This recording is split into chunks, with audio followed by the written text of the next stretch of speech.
ไม่รอดแน่เลยมุมเนี้ยไม่รู้สึกปากแล้วไม่รู้สึกหน้าแล้วตอนนี้น่าจะ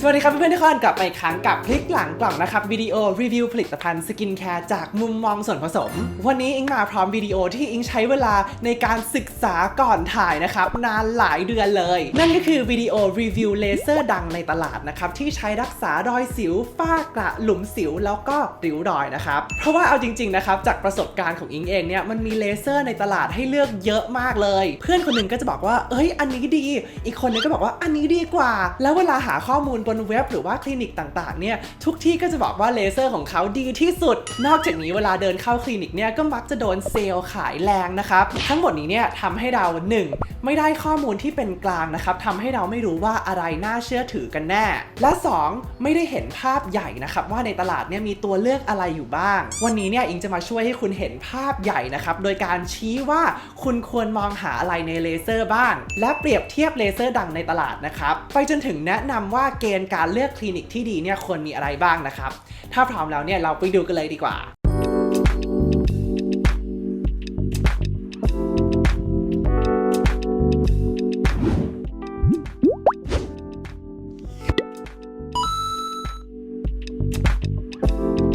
เอาละครับก่อนอื่นเนี่ยเรามาทำความเข้าใจแบบเร็วๆกันก่อนดีกว่าว่าเลเซอร์คืออะไรการใช้เลเซอร์เนี่ยคือการปล่อยพลังงานหลายๆช่วงคลื่นนะครับลงไปในผิวเราเพื่อที่จะแก้ไขปัญหาผิวต่างๆแต่แน่นอนว่ามันมีเลเซอร์ให้เลือกหลากหลายแบบมากๆนะครับแล้วก็แต่ละตัวก็ไม่ได้สร้างมาเท่าเทียมกันนะครับเพราะฉะนั้นเนี่ยเราควรเลือกเลเซอร์ยังไงกันแน่ในการเลือกเลเซอร์เนี่ยเราต้องดู2อย่างนะครับอย่างแรกก็คือ wavelength หรือว่าช่วงคลื่นปกติแล้วปัญหาผิวหนังแต่ละอย่างเนี่ยมันจะต้องใช้ช่วงคลื่นที่แตกต่างกันนะครับแล้วก็เฉพาะเจาะจงมากๆเลยในการรักษาปัญหานั้นยกตัวอย่างเช่นการรักษารอยแดงเนี่ยต้องใช้ wavelength 585 หรือว่า595 nanometers เท่านั้นเกณฑ์อย่างที่2ที่ต้องดูก็คือ pulse duration หรือว่าความเร็วของการปล่อยแสงของเครื่องนะครับโดยเลเซอร์ที่ปล่อยแสงยิ่งเร็วนะครับมันก็จะยิ่งดีสำหรับการรักษารอยดำแล้วก็รอยแดงต่างๆและความเร็วนี้เนี่ยมันก็จะทำให้มีผลข้างเคียงค่อนข้างน้อยด้วยนะครับถ้าอย่างนั้นเนี่ยมันมีเลเซอร์อะไรในตลาดบ้างแล้วแต่ละตัวเนี่ยมีช่วงคลื่นกับความเร็วการปล่อยแสงที่ต่างกันยังไง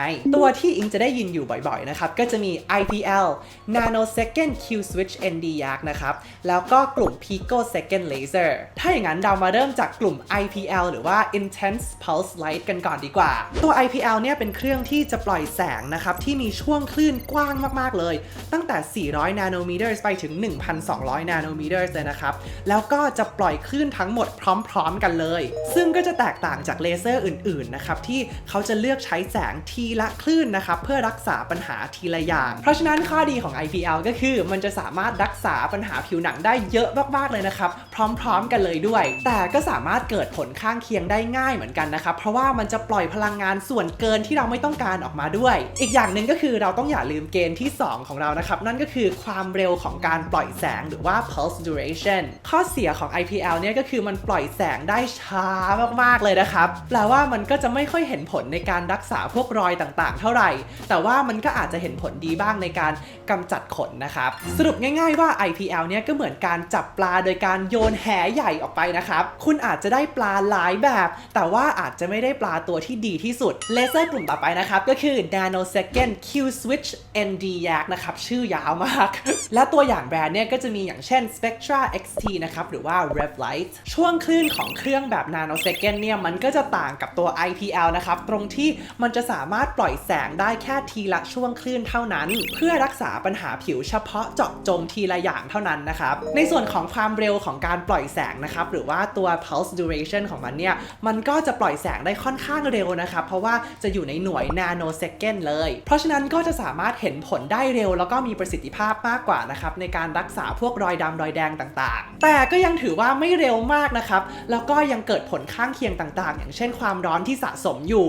พบว่าผลลัพธ์ที่ดีเนี่ยยังค่อนข้างน้อยอยู่เหมือนกันนะครับการใช้เลเซอร์คลื่นทีละตัวนะครับที่เฉพาะเจาะจงเหมือนตัว Nanosecond เนี่ยก็เหมือนการจับปลาโดยใช้เบ็ดคุณอาจจะได้ปลาแค่ตัวเดียวแต่ว่ามันก็อาจจะเป็นปลาที่ดีขึ้นมาหน่อยนะครับส่วนตัวเนี่ยสมัยมัธยมอิงเคยทำตัว Nanosecond Q Switch ND-YAG อยู่ค่อนข้างหลายครั้งมากๆเลยนะครับในการรักษาพวกรอยต่างๆมันก็เห็นผลดีอยู่บ้างนะครับแต่ว่ามันใช้เวลาล แล้วก็ใช้เงินเยอะมากเลยตอนนั้นเนี่ยหมาบ่นเละเลยนะครับแต่ช่วงที่ผ่านมานี้เนี่ยมันมีเลเซอร์กลุ่มใหม่ที่ถูกคิดค้นขึ้นมานะครับน่าจะประมาณปี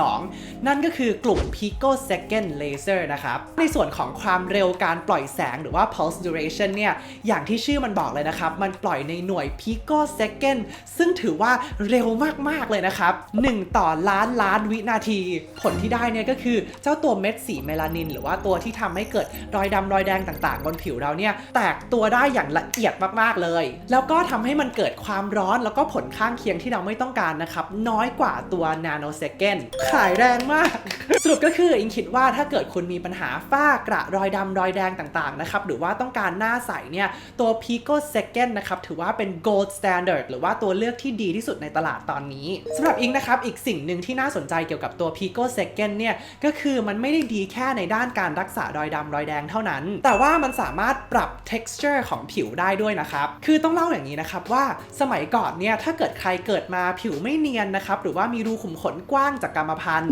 วิธีการแก้ไขก็คือการเลเซอร์แบบลอกผิวนะครับหรือว่าที่เราเรียกว่า ablative laser ก็คือวิธีการลอกผิวทั้งหน้านะครับแล้วก็รอให้ผิวเนี่ยมันสร้างขึ้นมาใหม่แต่ว่าในตัว picosecond เนี่ยมันจะค่อนข้างพิเศษมากๆเลยนะครับตรงที่ว่ามันสามารถใช้เลนส์พิเศษเพื่อโฟกัสพลังงานให้ลงไปใต้ผิวเราได้ทันทีเลยกระตุ้นให้คอลลาเจนใต้ผิวหนังเราเนี่ยผลิตออกมาได้เพิ่มนะครับทำให้ตัว picosecond laser เนี่ยสามารถรักษาริ้วรอยได้แล้วก็หลุมสิวตื้นๆได้ด้วยนะครับในขณะที่รักษารอยดำรอยแดงไปได้ด้วยพร้อมๆกันเลยอันนี้ก็เป็นชีทที่คุณสามารถเอาไปใช้ได้ต่อเลยนะครับเปรียบเทียบจุดสำคัญต่างๆของ IPL nanosecond แล้วก็ picosecond นะครับเพราะฉะนั้นสำหรับอิงเนี่ยตัวที่น่าลองที่สุดในตลาดตอนนี้ก็น่าจะเป็นตัว picosecond นะครับแต่ว่ามันก็มีหลายรุ่นมากๆเลยในตลาดนะครับแล้วก็แต่ละตัวก็มีมาตรฐานแล้วก็ผลลัพธ์ที่ต่างกันออกไปด้วยอิงก็เลยได้รวบรวม3เกณฑ์การตัดสินยี่ห้อ picosecond ต่างๆนะครับที่อิงคิดว่าน่าจะเป็นธรรมแล้วก็แฟร์ที่สุดแล้วเรามาดูช่วงคลื่นหรือว่า wavelength กันก่อนดีกว่านะครับ picosecond รุ่นใหม่ๆมันก็จะเพิ่มช่วงคลื่นมาให้นะครับก็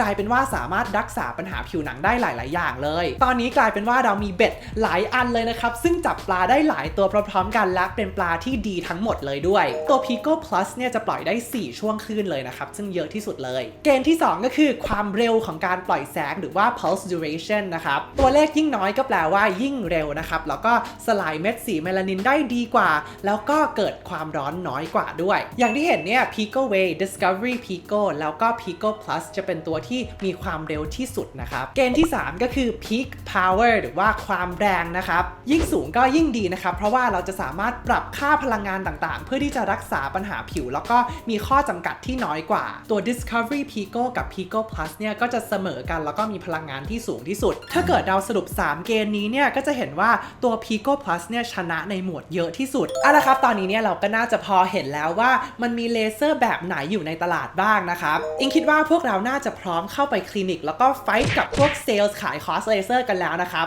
แต่อิงบอกได้เลยนะครับว่าขั้นตอนการเลือกคลินิกเนี่ยเป็นอะไรที่สำคัญไม่แพ้กันเลยอย่างที่บอกไปนะครับส่วนตัวอิงก็สนใจตัว picosecond ที่เป็นรุ่น Pico Plus มากที่สุดวันนี้อิงก็โชคดีมากๆนะครับที่ได้รับเชิญจากทาง D Skin Clinic นะครับที่เขามีเครื่องตัว Pico Plus อยู่พอดีเลยเพื่อไปทดลองจริงนะครับแล้วก็รีวิวให้เพื่อนๆทุกคนแบบตรงไปตรงมาแล้วก็สาธิตให้เพื่อนๆเห็นด้วยนะครับว่าเกณฑ์การเลือกคลินิกที่ดีเนี่ยควรประกอบไปด้วยอะไรบ้างถ้าอย่างนั้นเนี่ยเราเปิดวาร์ปไปที่คลินิกกันเลยดีกว่าโอเคครับตอนนี้เนี่ยก็มาถึงที่ D Skin Clinic สาขารัชดาลาดพร้าวแล้วนะครับก็หาที่จอดง่ายมากๆเลยเดี๋ยวเราลงไปดูกันเลยดีกว่านะครับ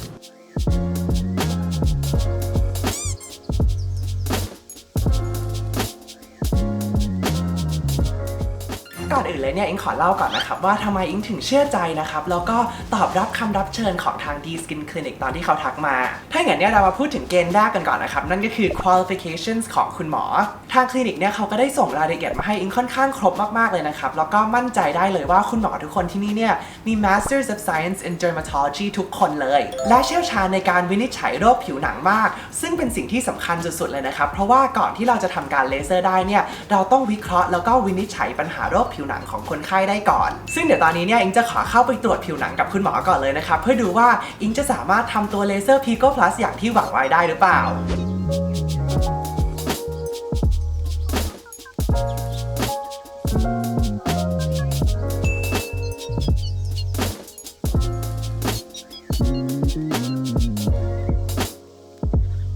ด จริงๆแล้วเนี่ยการที่จะมีแบบผิวแบบที่อิงต้องการนะครับอาจจะประกอบด้วย2ส่วนแรกคือส่วนของพิกเมนต์ต่างๆใช่ไหมครับในเชิงของสีนะครับจะมีปัญหา2อย่างคือรอยดำกับรอยแดงนะครับแล้วก็ในส่วนของ texture เนี่ยจะมีความไม่เรียบเนียนเล็กน้อยครับก็คือเรื่องของรูขุมขนแล้วก็หลุมสิวใช่ไหมครับซึ่งวันนี้หมอจะใช้ตัว Picosecond Laser ครับเข้ามาทำลายเมลานินพวกนั้นเพราะว่าบางส่วนที่สกินแคร์มันลงไม่ถึงเนี่ยเราจะใช้เลเซอร์มาเป็นตัวช่วยแล้วกันนะครับส่วนที่2เนี่ยคือส่วนของรอยสีแดงนะครับเราจะใช้เลเซอร์ที่จำเพาะต่อรอยแดงครับเข้าไปทำลายนะครับแต่ว่าส่วนที่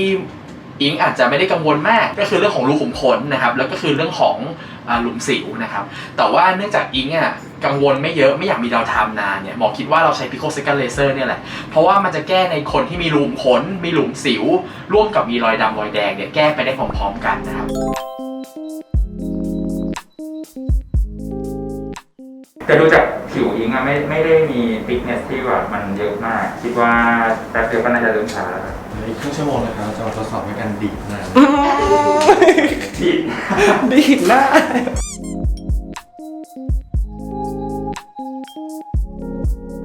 ตอนนี้ก็ลงยาชาไปได้ประมาณเกือบ30 นาทีแล้วนะครับคุณหมอบอกว่าระยะเวลาประมาณนี้เนี่ยกำลังพอดียิงไม่ออกมันหน้าชาไปหมดแล้วไม่รู้สึกปากแล้วไม่รู้สึกหน้าแล้วตอนนี้น่าจะ หลังจากนี้เนี่ยเดี๋ยวเราก็จะเข้าไปยิงเลเซอร์กันเลยนะครับวันนี้เนี่ยคุณหมอเขาก็จัดเต็มให้อิงเลยมีทั้งตัวที่สำหรับพวกรอยดำรอยแดงนะครับแล้วก็มีหัวตัวที่ช่วยเรื่องคอลลาเจนด้วยนะครับตัวนี้เนี่ยเขาได้รับการรับรองจาก US FDA นะครับหรือว่าทางอยของอเมริกามาเลยด้วยเพราะว่าเป็นตัวที่มีงานวิจัยสนับสนุนเยอะนะครับแล้วก็เป็นงานวิจัยที่ทำบนผิวของคนเอเชียเยอะด้วย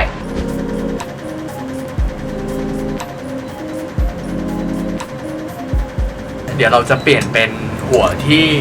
ใช้ในการยิงรอยแดงนะครับก็จะเป็นหัวที่มีความยาวคลื่นที่ 595 นาโนเมตรนะครับก็จะสามารถจับกับตัวฮีโมโกลบินเนี่ยได้ดีเราก็จะไปโฟกัสที่รอยแดงๆนะครับคันนิดนึงในการยิงก็ต่างครับอย่างนี้มันเป็นเลนส์ที่เราต้องการระยะห่างที่เป๊ะๆครับแล้วเราก็ต้องเอาหัวเลเซอร์เนี่ยแนบติดกับผิว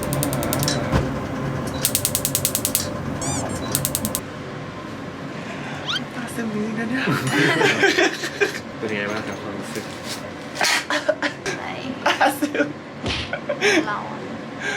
ก็เจ็บแหละแต่ก็ไม่ได้เจ็บแบบทนไม่ได้นะไม่ได้เจ็บแบบเกินไปอ่ะก็ยังอยู่ในเกณฑ์ที่แบบทนไหวอ่ะ แต่ว่าอะไรน้ำตา เราบอกได้เลยว่าเลเซอร์หนวดอ่ะเจ็บกว่านี้อีก ไหนความรู้สึกหลังจากออกจากคลินิกแล้วเป็นไงบ้างฮะ คือต้องรีบออกมานะครับเพราะว่าไม่กล้าพูดข้างใน ไม่ใช่ เจ็บไหม เจ็บไหมหรอก็ต้องบอกตรงๆว่าไม่ได้ไม่เจ็บนะครับ คือเจ็บกว่าที่คิดนิดนึงแต่ว่าก็เป็นความรู้สึกหรือเป็นความเจ็บที่แบบทนได้อะความรู้สึกโดยรวมของอิงนะครับคือต้องบอกตรงๆเลยว่าปกติอ่ะอิงจะไม่ใช่คนขายแรงนะครับทุกคนก็รู้อยู่แล้วแต่ว่าวันนี้เนี่ยรู้สึกว่าประทับใจจริงๆนะครับคือคลินิกที่นี่เนี่ยใหม่มากนะครับแล้วก็อุปกรณ์ทันสมัยมากบรรยากาศดีนะครับแล้วก็สิ่งที่อิงประทับใจที่สุดเลยเนี่ยก็คือคุณหมอทุกคนนะครับเป็นกันเองสุดๆคืออิงกับคุณหมอนั่งคุยกันนานมากเลยนะครับแบบเป็นชั่วโมงเลยเรื่องเลเซอร์ต่างๆนะครับแล้วก็ปัญหาผิวหนังต่างๆที่อิงมีข้อสงสัยตอนนี้เนี่ยรู้สึกว่าความรู้อิงเยอะมากเลยนะครับเรื่องเลเซอร์คือแบบไปเป็นเซลล์ขายเลเซอร์ได้เลยนะครับสำหรับใครที่มีปัญหาผิวหนังแล้วก็อยากจะปรึกษาแพทย์อิงก็แนะนำให้มาที่ D Skin Clinic ได้เลยนะครับส่วนตอนนี้ก็ขอไปหลบอยู่ในห้องมืดก่อนนะครับสำหรับผลการรักษาจะเป็นยังไงเนี่ยเดี๋ยวเราไปดูกันเลยนะครับทาดาเป็นยังไงกันบ้างครับกับทัศนศึกษาครั้งแรกของช่องพลิกหลังกล่องตอนนี้ก็ผ่านไปหลายเดือนแล้วนะครับจากวันที่อิงไปคลินิกเดี๋ยวอิงจะขอมาแชร์ประสบการณ์หลังทำซะหน่อยละกันวันรุ่งขึ้นหลังจากที่ทำเสร็จเนี่ยหน้าแดงมากเลยนะครับแล้วก็มีผดผื่นขึ้นมาทั่วหน้าเลยอ่ะแบบรู้สึกตกใจว่าแบบตัวเองทำอะไรลงไปเนี่ยเอาตรงๆใจเสียเลยนะครับอาทิตย์นั้นเนี่ยไม่ได้ทำวิดีโอลง YouTube เลยแต่ว่าอันนี้คือรูปหลังจาก1อาทิตย์นะครับเห็นได้เลยว่าตรงที่แดงๆเนี่ยค่อยๆหายลงนะครับโดยที่ไม่ทิ้งรอยดำหรือรอยแดงอะไรไว้เลยแล้วก็อันนี้คือรูปหลังจาก2อาทิตย์นะครับรู้สึกว่าหน้าเนี่ยเรียบเนียนขึ้นแบบเห็นได้ชัด จนช่วงนั้นเนี่ยเพื่อนๆหลายๆคนทักมาในคอมเมนต์เลยนะครับว่าไปทำอะไรมากับหน้าสรุปก็คือค่อนข้างพอใจแล้วก็ประทับใจในผลลัพธ์มากๆนะครับแล้วตอนนี้เนี่ยก็ผ่านมาหลายเดือนแล้วนะครับอิงก็มีรอยดำรอยแดงใหม่ๆที่ขึ้นมาค่อนข้างเยอะทีเดียวก็กำลังคิดอยู่ว่าจะไปทำอีกสักรอบดีไหมในส่วนของราคาเนี่ยอิงแนะนำว่าให้ลองโทรปรึกษาคลินิกดีกว่านะครับเดี๋ยวอิงจะทิ้งรายละเอียดของคลินิกไว้ให้ด้านล่างใน description box นะครับโดยปกติเนี่ย Pico Second Laser อาจจะราคาประมาณ 8,000 ถึง 20,000 เลยนะครับขึ้นอยู่กับว่าเราใช้หัวแบบไหนบ้างแต่ว่าอิงขอเตือนไว้นะครับว่าในตลาดเนี่ยบางเจ้ามันจะราคาถูกมากเลยนะครับประมาณ 2,000 ถึง 3,000 บาทก็มีเป็นชื่อ Pico แล้วก็เครื่องด้านนอกหน้าตาเหมือน Pico เลยนะครับแต่ว่าด้านในเนี่ยอาจจะไม่ใช่ Pico จริงๆมักจะเป็นเลเซอร์เรียนแบบจากจีนที่มีราคาถูกกว่าเป็น100 เท่าเลยนะครับเอาละครับวิดีโอในวันนี้เนี่ยอิงคิดว่าน่าจะมีคอนเซปต์ใหม่ๆเยอะมากนะครับรายละเอียดบางช่วงเนี่ยมันอาจจะค่อนข้างละเอียดนิดนึงแต่อิงก็หวังว่าเพื่อนๆทุกคนจะพอเห็นภาพใหญ่มากขึ้นนิดนึงนะครับว่าในตลาดเนี่ยมันมีเลเซอร์แบบไหนบ้างที่สามารถรักษาพวกรอยดำรอยแดงแล้วก็ทำให้ผิวเนี่ยเรียบเนียนขึ้นได้นะครับและถ้าเกิดคุณเดินเข้าคลินิกแล้วก็มีพนักงานวิ่งเข้ามาขายคอร์สให้คุณเนี่ยอิงก็หวังว่าเพื่อนๆเนี่ยจะพอรู้แล้วนะครับว่าจะต้องถามคำถามแบบไหนบ้างอย่างเช่นเลเซอร์เป็นแบบไหน นาโนเซคันด์หรือว่า พิโกเซคันด์มีช่วงคลื่นหรือว่า wavelength แล้วก็มีความเร็วการปล่อยแสงหรือว่า pulse duration เท่าไหร่นะครับและแน่นอนก็อย่าลืมถาม qualifications ของคุณหมอที่คลินิกด้วยนะครับสุดท้ายเลยเนี่ยอิงอยากเน้นว่าอย่ารู้สึกกดดันที่จะต้องทำเลเซอร์อะไรสักอย่างเลือกอันที่อยู่ในงบแล้วก็อันที่คิดว่าตรงกับเป้าหมายของเรามากที่สุดและอย่าลืมว่าการเลเซอร์เป็นการแก้ไขปัญหาที่เร็วแล้วก็เห็นผลจริงแต่การใช้สกินแคร์ควบคู่กันในชีวิตประจำวันเพื่อปกป้องแล้วก็บำรุงผิวเรื่อยๆเนี่ยก็เป็นสิ่งที่สำคัญไม่แพ้กันนะครับถ้าเกิดคุณชอบวิดีโอนี้ก็ช่วยกดไลค์ subscribe แล้วก็แชร์ให้เพื่อนของคุณด้วยนะครับแล้วก็ติดตามอิงได้ผ่านช่องทางโซเชียลมีเดียต่างๆนะครับสำหรับวันนี้เนี่ยก็ขอบคุณมากๆที่ให้อิงมาเป็นส่วนหนึ่งในชีวิตของคุณนะครับแล้วไว้เราเจอกันใหม่อาทิตย์หน้า